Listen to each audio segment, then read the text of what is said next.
man, because it takes the extreme ones to keep us alive. You understand what I'm saying? It takes the extreme ones to keep the truth into our people's head. Central to Samir's beliefs is the Panther ideology of freedom from white oppression at any cost, encapsulated in their motto, freedom or death. In a sense, I have a death wish. That's me though. You know what I'm saying? I'm just that warrior. You know, I don't care. I'm ready for war, man, because black people need to be free. Next, Samir takes his violent message of revolution to the streets.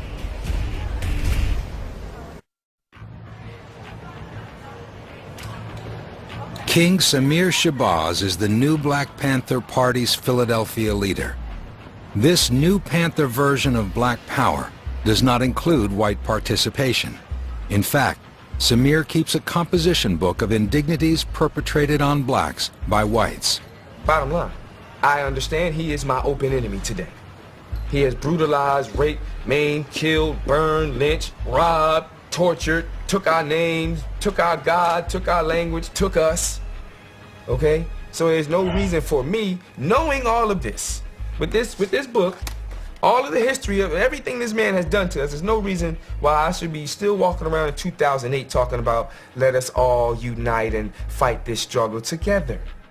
Black rage, for some people, was an articulation of the obvious frustration with being powerless. So that sense of frustration and anger manifests itself in sort of extremist politics because you're dealing with extremist conditions. To throw off every vestige of white oppression, Shabazz has relinquished his given name of Maurice Heath for King Samir Shabazz. The black man is the king of this universe. So I added on king, which means ruler.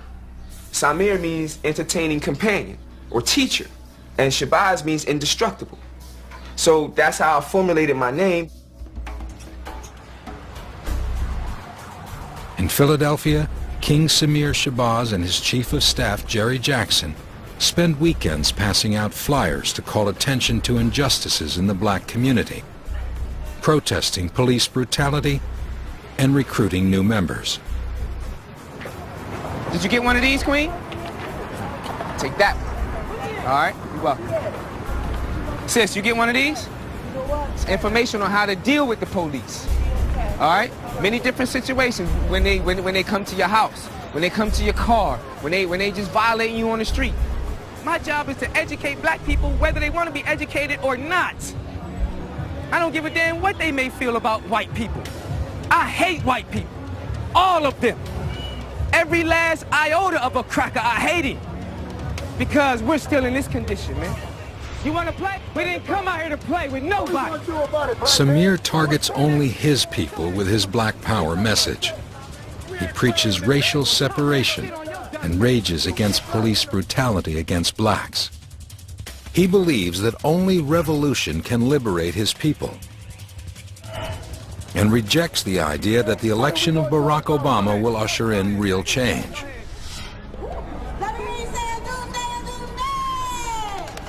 Samir will use any opportunity to shout his message, even at a festival celebrating African heritage. We didn't come out here to play today. There's too much serious business going on in the black community to be out here sliding through South Street with white, dirty, cracker whore on our arm, and we call ourselves black men with African garb on. What the hell is wrong with you, black man? You had a doomsday with a white girl on your damn arm. We keep begging white people for freedom. No wonder we're not free. Your enemy cannot make you free, fool. You want freedom? You're gonna have to kill some crackers. You're gonna have to kill some of their babies. Let us get our act together. It's time to wake up, clean up, and stand up. Black power? Black power? I damn it, I said black power. Black power. Black power. That's wrong. That's right. King Samir Shabazz and his fellow new Black Panther Party members see their mission rooted in a tradition of revolution started in the 1960s. Los Angeles, California, summer of 1965. Following the arrest of a black motorist for drunk driving, the predominantly black neighborhood of Watts explodes. When the Watts riots subside 6 days later, 34 people are dead, 4,000 people arrested, and an estimated $100 million in property destroyed. By 1967, poverty, inequality, and racial discrimination spark over 100 similar riots in U.S. cities. Violent racial unrest sweeps the country, and a new militant movement emerges. At the forefront is an Oakland, California group called the Black Panther Party for Self-Defense. The original Black Panther Party was founded in October of 1966. It's coming on the heels of the assassination of Malcolm X. It's emerging on the heels of the Black Rebellion in Watts. There is a sense in which the citizens of Oakland feel under siege. They're looking elsewhere to imagine a politics that will allow them to respond to the conditions of their living. The Panthers, led by Huey Newton and Bobby Seale, break with the nonviolent methods of the civil rights movement, advocating instead for armed self-defense of the black community.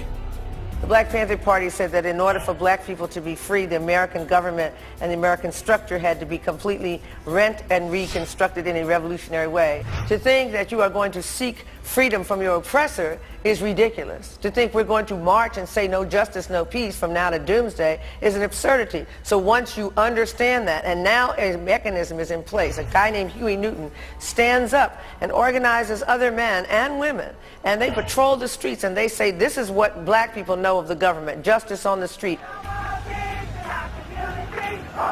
The original Black Panthers were not a separatist organization. They didn't want to leave the U.S. They wanted to reinvent it. Their rallying cry was Black Power.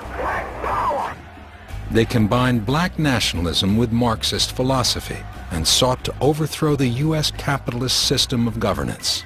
And by revolution, we meant the end of capitalism. We meant the institution of a socialist-like scheme. We said that we were communists. We were also black. We believed in black people. Black people saved! Using mass organizing tactics like rallies in poor neighborhoods, Panthers swell from 400 members to over 5,000 in 1969. Their belief, all power to all the people, helps them form alliances with other radical organizations, including those run by whites. All power to all the people.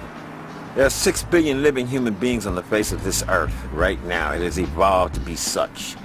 You know, and it is not about just one ethnic group. You cannot even talk about African American people's community and human liberation unless you talk about all people's human liberation. The original Panthers, what they really truly were about was trying to kind of uplift people in tough situations. You know, they also explicitly reached out to work with other races. They worked with the Young Lords, Puerto Ricans. They worked with all kinds of white leftists, and they really did. There really wasn't racist rhetoric about whites, you know, all white people need killing. I mean, it was very explicitly about the power structure. They drafted a 10-point plan that called for adequate food and housing, an end to black service in the military, and the release of blacks from jail. They also served their community with many needed services and social programs, such as a breakfast program for poor black children, a free ambulance service, and legal aid. In the early 1970s, after years of arrests, conflict with police, intensive pressure from the FBI, and infighting within the group, the Panther organization eventually disintegrated. Panthers founder Huey Newton descended into drug use. In the early morning hours of August 22, 1989, Newton was shot dead on the streets of Oakland, in an area inhabited by drug dealers. Original Panther member David Hilliard still visits the spot where his friend was killed. Huey got killed in front of this house right here. In the wee hours of the morning, 5 o'clock in the morning, he was killed here by a drug dealer. I started immediately trying to figure out a way how to save the best of what our party represented. I wanted people to not reduce Huey to the last 5 years of his life. He was much more than that. He was a drug addict. but he was also the founder of one of the more impactful organizations in the history of human and civil rights struggle in this country. That is the Black Panther Party. The Black Panthers achieved prominence for their community programs and their policy of armed self-defense and violence.